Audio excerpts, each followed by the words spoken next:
There's been a series of explosions at two Russian military installations. The state nuclear company says that 5 of its staff were killed when a rocket engine exploded while radiation levels temporarily rose in towns in northwestern Russia.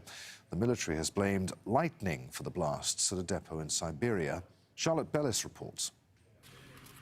An investigation team meets near a military facility in Russia's far north. Moscow says they're investigating the explosion of a rocket engine at Nuke. The site is used for testing missiles for the Russian Navy.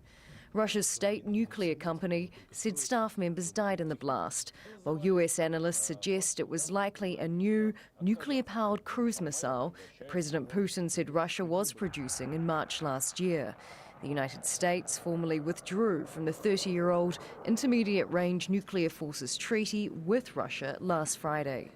Russia's defence ministry said no dangerous substances were released in the explosion, although local authorities closed waters north of the site to shipping for a month. Greenpeace cited government data showing a radiation spike 20 times above normal in a city 30 kilometres from the test site.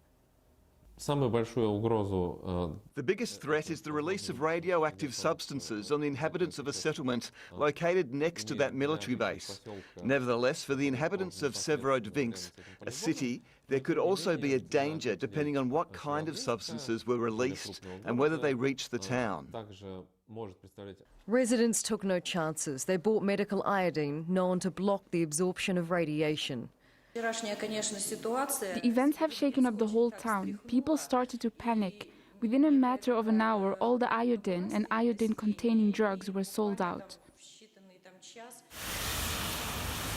4,000 kilometres away in eastern Siberia, another explosion at a military ammunition dump site. The government blamed it on lightning. There was a big explosion. I saw a colored mushroom cloud. It was very bright. I was slammed by a door that sent me flying. A fire triggered powerful explosions at the facility on Monday. It was home to more than 40,000 artillery shells. Thousands of residents were evacuated.